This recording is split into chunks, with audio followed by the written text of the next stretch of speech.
D4 ഡെലിഷ്യസിൻ്റെ ഒരു പുതിയ എപ്പിസോഡിലേക്ക് എല്ലാവർക്കും സ്വാഗതം. ഇന്ന് നമ്മൾ തയ്യാറാക്കാൻ പോകുന്നത് ഈസി ആയിട്ട് വീട്ടിൽ തന്നെ പ്രിപ്പയർ ചെയ്യാൻ പറ്റിയ വളരെ ടേസ്റ്റി ആയിട്ടുള്ള ഒരു ചിക്കൻ ഫ്രൈഡ് നൂഡിൽസിൻ്റെ റെസിപ്പിയാണ്.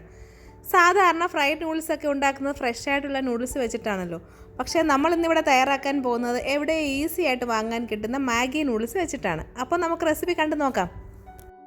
ഞാനിവിടെ 2 പാക്കറ്റ് മാഗി നൂഡിൽസാണ് എടുത്തേക്കുന്നത്. ഇത് കറി ഫ്ലേവറിൻ്റേതാണ്. നിങ്ങൾക്ക് മാഗിയുടെ ഏതൊരു ഫ്ലേവറിലുള്ള നൂഡിൽസും ഈ ഒരു റെസിപ്പിക്ക് വേണ്ടി യൂസ് ചെയ്യാവുന്നതാണ്.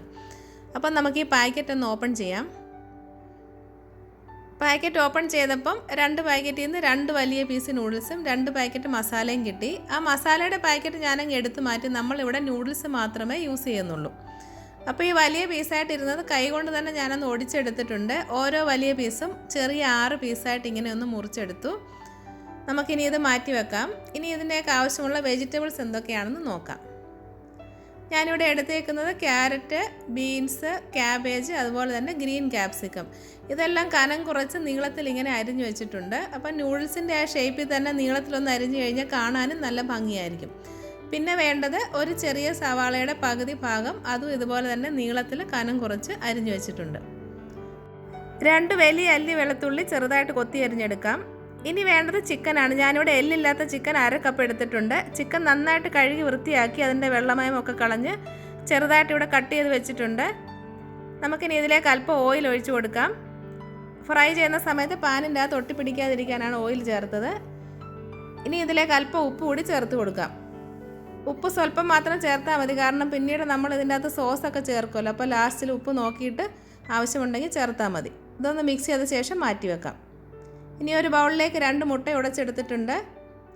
അതിലേക്ക് അല്പം ഉപ്പ് ചേർത്ത് കൊടുക്കാം. എല്ലാത്തിലും അല്പം ഉപ്പ് ചേർത്താൽ മതി, പിന്നീട് നമുക്ക് നോക്കിയിട്ട് ചേർക്കാം. മുട്ട നമുക്കൊന്ന് ബീറ്റ് ചെയ്ത് കൊടുക്കാം. ഒരുപാട് അങ്ങ് പതപ്പിക്കേണ്ട ആവശ്യമില്ല, ജസ്റ്റ് ഇങ്ങനെ ഒന്ന് ബീറ്റ് ചെയ്ത് കൊടുത്താൽ മതി. ഇനി ഒരു പാൻ അടുപ്പിലേക്ക് വെച്ച് അത് ചൂടായി വരുമ്പോഴേക്കും അതിലേക്ക് അല്പം ഓയിൽ ഒഴിച്ചു കൊടുക്കാം. ഞാനിവിടെ സൺഫ്ലവർ ഓയിൽ തന്നെയാണ് യൂസ് ചെയ്തേക്കുന്നത്. പാൻ ഒന്ന് ചുറ്റിച്ച് എണ്ണ എല്ലാ ഭാഗത്തും ഒന്ന് ആക്കിയെടുക്കാം.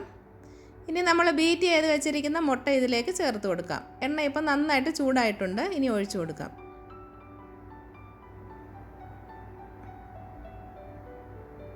ഇതൊന്ന് റൗണ്ട് ഷേപ്പ് ആക്കിയെടുക്കാം. മീഡിയം ഫ്ലെയിമിലിട്ട് ഇതൊന്ന് വേവിച്ചെടുക്കാം. ഇപ്പോൾ ഒരു സൈഡ് നന്നായിട്ട് വെന്തിട്ടുണ്ട്. നമുക്കൊന്ന് തിരിച്ചിട്ട് കൊടുക്കാം. തിരിച്ചിട്ട് രണ്ടാമത്തെ സൈഡും വെന്ത് വന്നിട്ടുണ്ട്. ഒരുപാട് അങ്ങ് ഫ്രൈ ആക്കരുത്, സോഫ്റ്റായിട്ട് തന്നെ ഇരിക്കണം. ഇനി നമുക്കിതൊരു പാത്രത്തിലേക്ക് മാറ്റാം. ഇനി അതേ പാനിലേക്ക് തന്നെ അല്പം ഓയിൽ കൂടി ഒഴിച്ചു കൊടുക്കാം. ഇനി നമ്മൾ ചിക്കൻ ഫ്രൈ ചെയ്തെടുക്കാൻ പോവാണ്. അപ്പം നമ്മൾ റെഡിയാക്കി വെച്ചിരുന്ന ചിക്കൻ അതിലേക്ക് ചേർത്ത് കൊടുക്കാം. ഇനി ഒന്ന് മിക്സ് ചെയ്ത് കൊടുക്കാം. ഇത് മീഡിയം ഫ്ലെയിമിലിട്ട് തന്നെ വേണം ഫ്രൈ ചെയ്തെടുക്കാൻ. ഇങ്ങനെ ഒന്ന് സ്പ്രെഡ് ചെയ്ത് വെച്ച് കൊടുക്കാം. അല്പനേരത്തിന് ശേഷം ഒന്നുകൂടി ഒന്ന് മിക്സ് ചെയ്ത് കൊടുക്കണം. ചിക്കനെ ഞാനിവിടെ കണ്ടില്ല, ഇങ്ങനെ നീളത്തിലുള്ള കഷ്ണങ്ങളായിട്ടാണ് കട്ട് ചെയ്തെടുത്തത്. ഇടയ്ക്കിടെ ഇങ്ങനെ ഇളക്കി കൊടുക്കണം. ഇനി അല്പനേരം അടച്ചു വെച്ച് നിന്ന് വേവിച്ചെടുക്കാം. ഒരു 10 മിനിറ്റ് കൊണ്ട് നന്നായിട്ടിത് വെന്ത് കിട്ടും.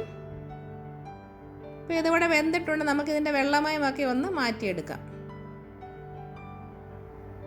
നിങ്ങൾക്കിങ്ങനെ സോഫ്റ്റായിട്ട് തന്നെയാണ് വേണ്ടതെങ്കിൽ അങ്ങനെ എടുക്കാം. ഞാനിവിടെ അല്പം കൂടി ഒന്ന് ഫ്രൈ ചെയ്താണ് എടുത്തേക്കുന്നത്. ഇതിലേക്ക് അല്പം കുരുമുളക് പൊടി കൂടി ചേർത്ത് കൊടുത്തു. വീണ്ടും ഒന്ന് മിക്സ് ചെയ്ത് കൊടുത്തു. അപ്പോൾ ചിക്കൻ ഇവിടെ റെഡിയായി വന്നിട്ടുണ്ട്. നമുക്ക് സ്റ്റൗ ഓഫ് ചെയ്ത് കൊടുക്കാം. നമ്മൾ റെഡിയാക്കി വെച്ചിരുന്ന ഓംലെറ്റ് ഉണ്ടല്ലോ, അതിവിടെ തണുത്തിട്ടുണ്ട്. നമുക്കിതൊന്ന് കട്ട് ചെയ്ത് വെക്കാം. അപ്പോൾ ഇതുപോലെ ലോങ് ആയിട്ട് നല്ല ഭംഗിയായിട്ട് കട്ട് ചെയ്ത് വെച്ചിട്ടുണ്ട്. ഇനി നമുക്ക് നൂഡിൽസ് കുക്ക് ചെയ്യാൻ തുടങ്ങാം. ഈ റെസിപ്പിയുടെ ഏറ്റവും ഇമ്പോർട്ടൻ്റ് ആയിട്ടുള്ള ഭാഗമാണ് നൂഡിൽസ് കറക്റ്റായിട്ട് കുക്ക് ചെയ്തെടുക്കുക എന്നുള്ളത്. ഓവറായിട്ട് കുക്കായി പോയി കഴിഞ്ഞാൽ അതങ്ങ് സ്റ്റിക്കി ആയിപ്പോവും. അപ്പോൾ ഞാനിവിടെ 1.5 ലിറ്റർ വെള്ളമാണ് ചൂടാക്കാനായിട്ട് വെച്ചേക്കുന്നത്. നൂഡിൽസിൻ്റെ പാക്കറ്റിൻ്റെ പുറത്ത് 2 മിനിറ്റ്സ് നൂഡിൽസ് എന്നാണ് എഴുതിയേക്കുന്നത്. അപ്പോൾ അതിനേക്കാട്ടിലും 1 മിനിറ്റ് കൂടി കൂടുതൽ നമുക്കിത് കുക്ക് ചെയ്തെടുക്കണം. അപ്പോൾ മൊത്തം 3 മിനിറ്റ്സാണ് കുക്കിംഗ് ടൈം. വെള്ളം ഇവിടെ ഏകദേശം തിളയ്ക്കാറായിട്ടുണ്ട്. വെള്ളം തിളയ്ക്കാൻ തുടങ്ങി. നമ്മൾ റെഡിയാക്കി വെച്ചിരുന്ന നൂഡിൽസ് ഇതിൻ്റെ അകത്തേക്ക് ചേർത്ത് കൊടുക്കാം. അപ്പം നൂഡിൽസിൻ്റെ പീസസ് റെഡിയാക്കി വെച്ചിരുന്നത് ഫുള്ളായിട്ട് നമുക്കിതിലേക്ക് ചേർത്ത ശേഷം സ്റ്റൗ ഓഫ് ചെയ്ത് കൊടുക്കണം. സ്റ്റൗ ഓഫ് ചെയ്ത ശേഷം ഇത് അടച്ച് വെക്കാം. കറക്റ്റ് 3 മിനിറ്റാണ് ഇത് അടച്ച് വെക്കേണ്ടത്. ഞാനിവിടെ മൊബൈലിൻ്റെ അകത്ത് ടൈമർ ഇട്ടിട്ടുണ്ടായിരുന്നു. കറക്റ്റ് 3 മിനിറ്റിന് ശേഷം അടപ്പ് തുറന്നു. ഇനി നമുക്കിത് പെട്ടെന്നൊന്ന് സ്ട്രെയിൻ ചെയ്തെടുക്കാം. എത്രയും പെട്ടെന്ന് തന്നെ ഇതിൻ്റെ വെള്ളം കളഞ്ഞ ശേഷം ഇതിൻ്റെ അകത്തേക്ക് തണുത്ത വെള്ളം ഒഴിച്ചു കൊടുക്കണം. എനിക്കിവിടെ ക്യാമറ എടുത്ത് അങ്ങോട്ട് കൊണ്ടുപോകാൻ പറ്റാത്തത് കൊണ്ടാണ് ഞാൻ ഇങ്ങനെ വെച്ച് വെള്ളം ഒഴിക്കുന്നത്. നിങ്ങൾക്ക് ഡയറക്റ്റ് ടാപ്പിൻ്റെ അടിയിലേക്ക് തന്നെ ഈ അരിപ്പ പാത്രം പിടിച്ചു കൊടുക്കാവുന്നതാണ്. അപ്പം പെട്ടെന്ന് തണുത്ത് കിട്ടും. നൂഡിൽസ് ഫുള്ളായിട്ടും തണുപ്പിച്ചെടുക്കണം. അതിൻ്റെ ചൂട് ഫുള്ളായിട്ടും മാറണം, എങ്കിലേ അത് ഒട്ടിപ്പിടിക്കാതെ ഇരിക്കുകയുള്ളൂ. അപ്പം ഞാൻ തണുത്ത വെള്ളം ഇങ്ങനെ ഒഴിച്ചു കൊടുത്ത് ഒന്ന് മിക്സ് ചെയ്ത് കൊടുത്തു. ഇപ്പം നൂഡിൽസ് നന്നായിട്ട് തണുത്ത് വന്നിട്ടുണ്ട്, കണ്ടില്ലേ? ഒട്ടും ഒട്ടിപ്പിടിക്കാതെ തന്നെ കിട്ടിയിട്ടുണ്ട്. ഇനി ഇതിൻ്റെ വെള്ളമയമൊക്കെ ഒന്ന് മാറാനായിട്ട് മാറ്റി വെക്കാം. അപ്പോൾ എല്ലാ ഇൻഗ്രീഡിയൻസും ഇവിടെ റെഡി ആയിട്ടുണ്ട്. നമുക്കിനി പ്രിപ്പറേഷൻ തുടങ്ങാം. ഒരു പരന്ന പാൻ അടുപ്പിലേക്ക് വെച്ച് കൊടുത്തിട്ടുണ്ട്. അത് ചൂടായി വന്നപ്പോഴേക്കും അതിലേക്ക് 2 ടേബിൾ സ്പൂൺ സൺഫ്ലവർ ഓയിൽ ഒഴിച്ചു കൊടുത്തു. എണ്ണ ചൂടായി വരുമ്പോൾ നമുക്ക് അതിലേക്ക് അരിഞ്ഞു വെച്ചിരുന്ന ബീൻസ് ചേർത്ത് കൊടുക്കാം. ബീൻസിന് വേവ് കൂടുതലായതുകൊണ്ടാണ് അത് ആദ്യം ചേർത്തത്. അല്പസമയത്തിന് ശേഷം ക്യാരറ്റ് അരിഞ്ഞത് കൂടി ചേർത്ത് കൊടുക്കാം. ഒന്ന് മിക്സ് ചെയ്ത് കൊടുക്കാം. ഇനി ഇതിലേക്ക് ക്യാബേജ് കൂടി ചേർത്ത് കൊടുക്കാം.